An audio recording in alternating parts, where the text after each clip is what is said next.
What's good, y'all? Welcome to my first impressions for She-Hulk. Just finished up the first episode, and overall, pretty good. I really enjoyed it, although I will say, out of the first episode of all of the She-Hulk, or out of all the Marvel Disney Plus shows we've gotten so far, this one, at least to me, was the weakest. Still a solid episode, but I thought the first episodes for WandaVision, Falcon the Winter Soldier, Loki, Moon Knight, Miss Marvel, all of them I thought had better first episodes compared to She-Hulk. But this one's still pretty good in its own right. So without further ado, let's just jump right in. So the show stars Tatiana Maslany, if I'm pronouncing her name right. Apologies if I'm not.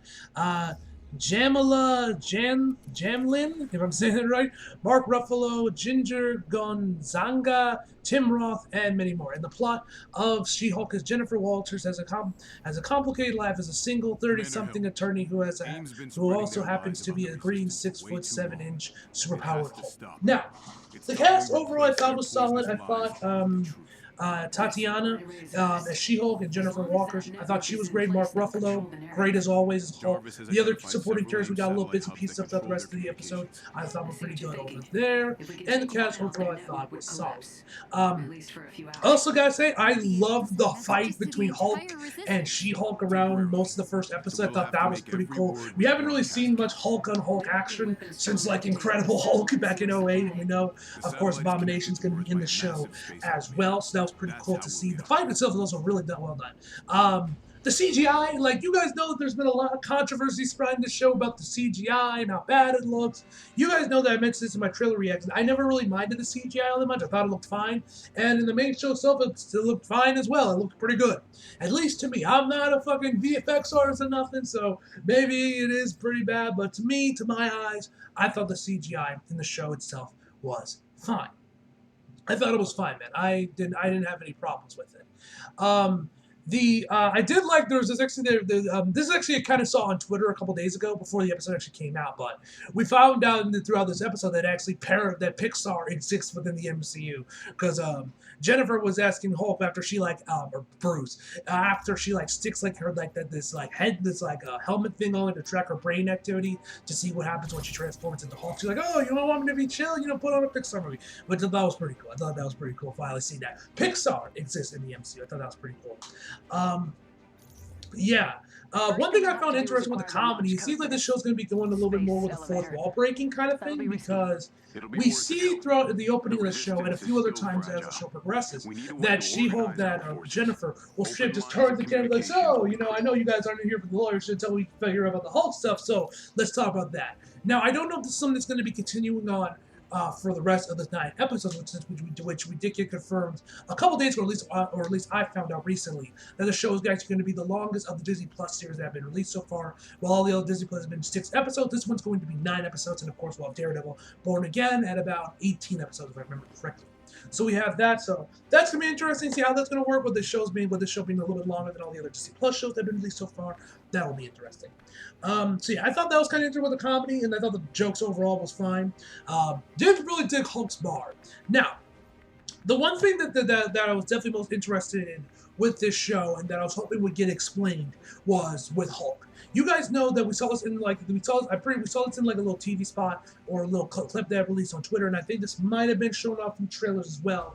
Was that we did know that this show was going to take place a bit after Shang-Chi, so we will hopefully get some sort of explanation on why Hulk is back into his banner form and why he's rocking a sling. So that scene I thought was pretty interesting when we found out. Now I'm still not completely understanding on how all this went down, but apparently the general gist was that apparently the armrest was kind of like an inhibitor, or maybe his arm was busted. This was healing him up, but that was also keeping the Hulk at bay. But once that broke, eventually just let him go back into being Professor Hulk, which apparently now they're calling him Smart Hulk. Don't know why they call him just Smart Hulk and not Professor Hulk, because that's what everyone on Twitter was calling him, and I think that's also from the comments as well, so I don't know why they decided to go with Smart Hulk over Professor Hulk, but yeah. So we at least got some sort of explanation with that of Shang-Chi, so that was pretty nice. I don't know if they'll elaborate on any further as the series progresses. Probably not, but it was nice that we got something about that, because that was definitely like a lot of people was wondering, what the hell's up with Bruce going on and Shang-Chi? Why is he back in this Bruce form? Why is he rocking an arm sling? What the fuck happened? So we had that. First of all, I was gonna say, the ED that we see for the end credits, that song is a fucking banger, bro. The ED song is called "Who's That Girl?" This looks like some song from the 2000s, honestly, but regardless, man, this song is a fucking banger, man. I love this song. This is good. Now, one thing that I definitely am kind of a little concerned about with this show, and I don't think this is going to be like a running gag throughout the entire thing, I mean, this is maybe just something exclusive for this first episode, this was also in that Twitter clip that got released a few days ago as well with like Jennifer, Bruce in the car when that spaceship came down. Where Jennifer is like trying to figure out, did Cap die a virgin? Which that kind of came up constantly throughout this episode. You, of course, had the thing in the train, or when they were like while they were on the road. There was another scene where she was like discussing on what happened. It even got like its own little drawing in like the ED where you see her where it says, "Was Captain America virgin?" And you have a picture of him with like Peggy Carter and stuff, like it's a fucking detective's like an evidence board or whatever.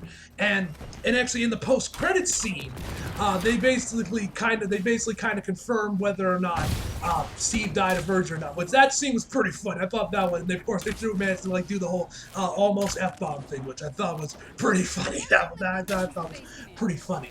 So yeah, hopefully that doesn't become a running gag in the entire show, because I'm gonna be real, it was starting to get old as I was watching the first episode.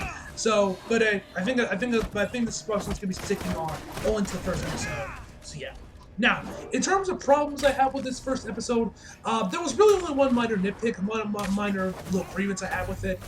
First off, She-Hulk has complete control of her powers from the start. Now, I have never read a She-Hulk comic before, so I wouldn't be surprised this has always been a thing with her, where she always kind of just had control of it. She didn't really have to learn to become the Hulk like Bruce did in Incredible Hulk and of course comics and everything. So there's that. But one thing that kind of that made me roll my eyes, where she was like, "Oh, so I'm better than you, ha ha ha," because I'm a woman, eye rolling, whatever. A little obnoxious, but whatever. I just roll my eyes. That was just. But, yeah, man, don't really got much to say about this episode. There wasn't really that much happening outside of just her training and figuring out the Hulk power. The fight itself was, like I said, really well done. And, yeah, it was a solid episode. We got another 8 to go, so we'll see if the show can pick itself back up and maybe not be my least favorite Disney Plus shows, although we know Daredevil's going to be in here, so shit, this might end up being my favorite of the Disney Plus shows, just from Daredevil. We'll have to see if Daredevil can carry the show. It ends up carrying the show. But yeah, like what I've seen so far. Looking forward to watching the rest. Mostly for Daredevil. I'm gonna be real. I'm mostly excited to watch the rest of the show just to see Daredevil. But I'm curious to see what they're gonna do with Jennifer, and see how how they're gonna bring her into the MCU, and just seeing how She-Hulk's gonna be done, and see what happens with her and how the show will end up turning out compared to the rest of Phase 4 and the MCU as a whole. So yeah, man, overall, my final verdict for this episode is going to be an 8.5 out of 10, guys. Hope you guys enjoyed the video. Like if you did, subscribe if you're new. Follow me on Instagram and Twitter if you like it. Links in the description below. And as always, come back for more. See you guys next time.